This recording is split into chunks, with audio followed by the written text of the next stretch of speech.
अस्सलामुअलैकुम। RNN news के साथ मैं हूं सानिया शरीफ। सबसे पहले न्यूज हेडलाइन। गवर्नर पंजाब का उस्मान बुज़दार का इस्तीफा मुस्तरद करने का इक़दाम गैर आईनी है। ज़राए वज़ारत कानून का कहना है कि साबिक़ गवर्नर चौधरी सरवर ने तस्दीक के बाद उस्मान बुज़दार का इस्तीफा मंजूर किया। इस्तीफा मंजूर करते वक्त चौधरी परवेज इलाही भी मौजूद थे। सदर मुमलिकत के पास गवर्नर को हटाने की वजीर आजम की एडवाइस पर फैसला करने के लिए एक दिन का वक्त है। इस वक्त गवर्नर को आर्टिकल 248 का इस्तिस्ना हासिल है। ज़राए वज़ारत कानून के मुताबिक उमर चीमा जैसे ही गवर्नर के ओहदे से हटेंगे तो इस्तिस्ना खत्म होने के बाद उमर चीमा को गैर आईनी इक़दामात पर फौजदारी मुकदमात का सामना करना पड़ सकता है। मुल्क भर में बिजली का बहरान बरकरार। सख्त गर्मी में लोड शेडिंग जारी। मुल्क भर में बिजली का बहरान बरकरार है। सख्त गर्मी में बिजली की लोड शेडिंग ना रुक सकी। एक तरफ गर्मी की शिद्दत में इजाफा तो दूसरी तरफ बिजली के भी नखरे जारी हैं। अवाम रोजे की हालत में बिजली की गैर एलानिया लोड शेडिंग से सख्त परेशान है। पावर डिवीजन के मुताबिक बिजली का शॉर्टफॉल 7,721 मेगावाट हो चुका है। इस वक्त मुल्क में बिजली तलब 25,822 मेगावाट जबकि पैदावार सिर्फ 18,101 मेगावाट है। पैदावार मुतासिर होने की वजह बिजली घरों को ईंधन की सप्लाई बहाल ना होने को करार दिया जा रहा है। पावर डिवीजन के मुताबिक पन बिजली ज़राए से 3,216, निजी शोबे की बिजली घरों से 10,030 मेगावाट बिजली पैदा हो रही है। दूसरी तरफ सरकारी थर्मल पावर प्लांट सिर्फ 793 मेगावाट बिजली ही पैदा कर रहे हैं। वज़ीर आज़म शहबाज शरीफ की जानिब से मुतालिका इदारों को 1 मई तक लोड शेडिंग खत्म करने की हिदायत के बावजूद ताहाल कोई तवानाई बहरान पर काबू ना पाया जा सका। इस्लामाबाद समेत बड़े शहरों में 12 घंटे जबकि देही इलाकों में 18 घंटे तक लोड शेडिंग की जा रही है। मुल्क भर में शदीद गर्मी का राज। दर्जे हरारत 50 डिग्री तक पहुंच गया। मुल्क भर में शदीद गर्मी का राज है। मैदानी इलाकों में दर्जे हरारत 50 डिग्री तक पहुंच गया। मुल्क भर में गर्मी की शदीद लहर आ गई। दर्जे हरारत में इजाफे ने रोजेदारों का बुरा हाल कर दिया। महकमा मौसमियात ने आने वाले दिनों में मजीद गर्मी पड़ने की पेशगोई भी कर दी। महकमा मौसमियात के मुताबिक इस वक्त मुल्क के मैदानी इलाके शदीद गर्मी की लपेट में हैं। मैदानी इलाकों में दर्जे हरारत 50 डिग्री सेंटीग्रेड के करीब पहुँच गया। आने वाले दिनों में दर्जे हरारत 60 डिग्री तक बढ़ने का इम्कान है जिससे गर्मी की शिद्दत में मजीद इजाफा होगा। ईद पर इस्लामाबाद और पेशावर समेत मुल्क के मुख्तलिफ इलाकों में हीट व्यू की पेशगोई की गई है। गर्म और गर्द आलूद हवाएं चलने के बायस महकमा मौसमियात ने शहरियों को एहतियात बरतने की हिदायत की है। गर्मी की शिद्दत बढ़ने के बायस गिलगित बल्तिस्तान और खैबर पख्तूनख्वा के बर्फानी इलाकों में अचानक सैलाबी सूरत हाल पैदा होने का खदशा है। NDMA ने गिलगित बल्तिस्तान और खैबर पख्तूनख्वा के मुतालिका इदारों को मुमकिना हंगामी सूरत हाल से निपटने के लिए इक़दामात के साथ साथ मुकामी आबादी और सियाहों को मौसम की सूरत हाल से बाखबर रखने की हिदायत की है। रूस का पहली बार आबदोज बेड़े से यूक्रेन पर मिसाइल हमला। रूस ने पहली बार आबदोज बेड़े से यूक्रेन पर मिसाइल हमला किया। रूस ने बहरा हसूद से फौजी अहदाफ को क्लेवर क्रूज मिसाइलों से निशाना बनाया। रूस ने पहली बार हमलों के लिए आबदोज बेड़े के इस्तेमाल की इतला दी। रूसी वजारत दिफा ने मिसाइलों के हदफ की तरफ बढ़ने की वीडियो जारी कर दी। रूस यूक्रेन अमन मुज़ाकरात के हवाले से सदर ज़ेलेंस्की का कहना है कि मॉस्को के साथ मुज़ाकरात खतरे से दो चार हैं। मशरकी इलाकों में गोलाबारी से मुज़ाकरात जारी रखना मुमकिन नहीं। ज़ेलेंस्की का मजीद कहना है कि रूस ने यूक्रेन को मलबे के ढेर में तब्दील कर दिया। रूस एक तरफ बमबारी और दूसरी तरफ मुज़ाकरात कर रहा है। तर्जुमान पेंटागन ने बयान दिया है कि रूस ने यूक्रेन पर हमले करके जुल्म व बर्बरियत का मुजाहरा किया। रूस ने यूक्रेन के बेगुनाह अवाम की जिंदगियां अजीरन बना दी। जान करबी का मजीद कहना है कि जंग में हजारों लोग मारे गए, इंफ्रास्ट्रक्चर तबाह हो गया। रूस यूक्रेन की तबाही का क्या जवाब फराहम करेगा। इधर रूसी वजीर खारजा सरगेई लावरोव का कहना है कि कैफ मुज़ाकराती अमल को आगे बढ़ाने में संजीदा नहीं। सिक्योरिटी की जमानत समेत रूस के कोई मुतालबे की हिदायत पर अमल कर रहे हैं। ज़ेलेंस्की वाशिंगटन और लंदन। लावरोव ने मजीद कहा कि दूसरे के एजेंडे की वजह से मुज़ाकरात आगे नहीं बढ़े। बरतानिया और अमरीका ने हर बार रूस के साथ गेम करने की कोशिश की।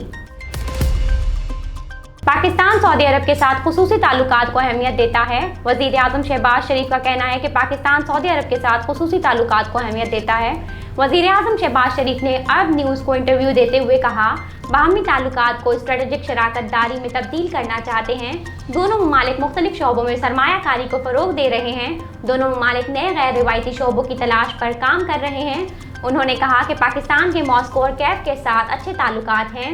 उम्मीद है दोनों ममालिक में अमन मुज़ाकरात जल्द शुरू होंगे। शहबाज शरीफ बोले, तसादुम सिफारतकारी की नाकामी की अक्कासी करता है। यूक्रेनी अवाम के लिए मजीद इमदाद भिजवाने पर गौर कर रहे हैं। तनाज़ा किसी के मफाद में नहीं है, खास तौर पर तरक्की पजीर ममालिक के लिए है।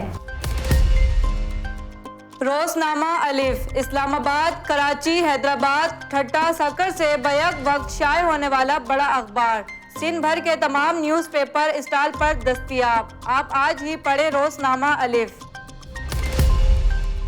आर्मी चीफ से बिल गेट्स का टेलीफोनिक राब्ता, इंसदाद पोलियो और कोरोना वबा पर तबादला ख्याल। Army chief general Qamar Javed Bajwa से bill and Melinda Gates foundation के शरीक चेयरमैन बिल गेट्स का टेलीफोनिक राब्ता हुआ, जिसमें इंसदाद पोलियो और कोरोना वबा पर तबादला ख्याल किया गया।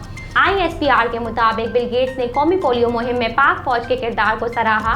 उन्होंने कहा कि पाक फौज ने पोलियो वैक्सीन तक मुनासिब रसाई कवरेज यकीनी बनाने में कुलीदी किरदार अदा किया। Army chief general Qamar Javed Bajwa ने कहा कि पोलियो का मुकम्मल खात्मा कौमी मकसद है। इंसदाद पोलियो मुहिम में मुतहरिक किरदार का सेहरा इस अमल में शामिल तमाम अफराद को जाता है।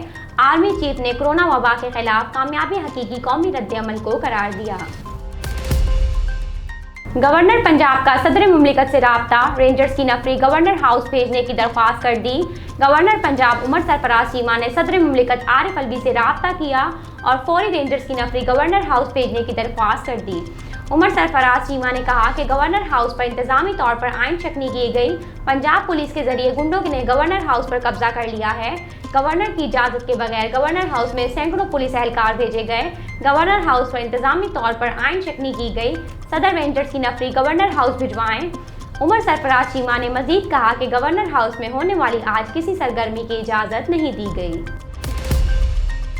चैलेंजेस बहुत ज़्यादा हैं, चाहते हैं लोगों को रिलीफ फराहम करें। नौ मुंतखब वज़ीर आला पंजाब हमजा शहबाज का कहना है कि हमारे लिए चैलेंजेस बहुत ज़्यादा हैं, चाहते हैं कि लोगों को रिलीफ फराहम करें। तकरीब हल्फ बर्दारी के बाद मीडिया नुमाइंदों से गैर रस्मी गुफ्तगू करते हुए हमजा शहबाज ने कहा कि हमारे पास वक्त थोड़ा है और चैलेंजेस बहुत ज़्यादा हैं। गुज़िश्ता हुकूमत ने सेहत और तालीम समेत कई चैलेंजेस छोड़े हैं। अमन व अमान की सूरत हाल का भी मसला है। उन्होंने कहा कि हमें तमाम चैलेंजेस को पूरा करना है। ये सिर्फ नून लीग की हुकूमत नहीं है, इसमें इत्तेहादी जमातें भी शामिल हैं। ये सियासी जमातों का इत्तेहाद है, जिस वजह से हम सबको मिलकर फैसला लेना होता है। वज़ीर आला पंजाब का कहना था कि सूबा बहुत बड़ा है और चैलेंजेस बहुत ज़्यादा हैं, चाहते हैं उन्हें पूरा करें और लोगों को रिलीफ दें। उस्मान बुज़दार से सिक्योरिटी वापस ले ली गई। गवर्नर पंजाब की जानिब से इस्तीफा मुस्तरद किए जाने के बाद काबीना इजलास की सदारत करने वाले उस्मान बुज़दार से सिक्योरिटी वापस ले ली गई है। आज उस्मान बुज़दार पंजाब काबीना के इजलास की सदारत के लिए सिक्योरिटी के अफराद के साथ पंजाब असम्बली पहुंचे थे, जहां उन्होंने सूबाई काबीना के इजलास की सदारत भी की थी। ताहम इत्तलाहात है कि हमजा शहबाज की तकरीब हल्फ बर्दारी की इत्तला मिलने के बाद उस्मान बुज़दार के साथ मौजूद सिक्योरिटी एहलकार वहां से चले गए। उस्मान बुज़दार के सिक्योरिटी के 2 से 3 अफराद को पंजाब असम्बली छोड़ा गया, जिनके साथ वो असम्बली से रवाना हुए। इस मौके पर सहाफ़ियों की जानिब से उनसे पूछा गया कि क्या आपसे सिक्योरिटी वापस ले ली गई, तो उन्होंने कहा कि अपने स्टाफ को कुछ वापस भेजा है। बिलावल के मस्जिद नबी आमद पर क्या वाक़या हुआ, सईद गनी ने बयान जारी कर दिया। मस्जिद नबी में जिए भुट्टो के नारे लगने से मुतालिक सईद गनी का मौक़िफ़ सामने आ गया। PP रहनुमा सईद गनी ने ट्विटर पर जारी बयान में वज़ीर ख़ारजा बिलावल भुट्टो की मस्जिद नबी आमद के मौके पर सोशल मीडिया पर ज़ेरे गर्दिश वीडियोस पर बात की। सईद गनी ने कहा कि यह सरासर झूठ है। मैं खुद चेयरमैन बिलावल के साथ था, किसी एक शख्स ने कोई नारा नहीं लगाया। अलबत्ता मस्जिद नबी में सैकड़ों अफराद ने चेयरमैन बिलावल को सलाम किया, हाथ हिलाकर खुशी का इजहार किया। वाज़ेह रहे कि हाल ही में मस्जिद नबी सल्लल्लाहु अलैहि वसल्लम में विफाकी गुज़रा की मौजूदगी के मौके पर नाखुशगवार वाक़या पेश आया था, जिसमें कुछ अफराद ने चोर चोर के नारे लगाए, जबकि इस नारेबाजी में PTI के रहनुमा और इमरान खान के साबिक मुशीर साहबजादा जहांगीर भी पेश थे। हेडलाइंस आपने मुलाहिजा की। न्यूज़ स्टूडियो से फिलवक्त इतना ही। मज़ीद खबरों और अपडेट्स के लिए देखते रहिए RNN न्यूज़। हमारे साथ रहिएगा।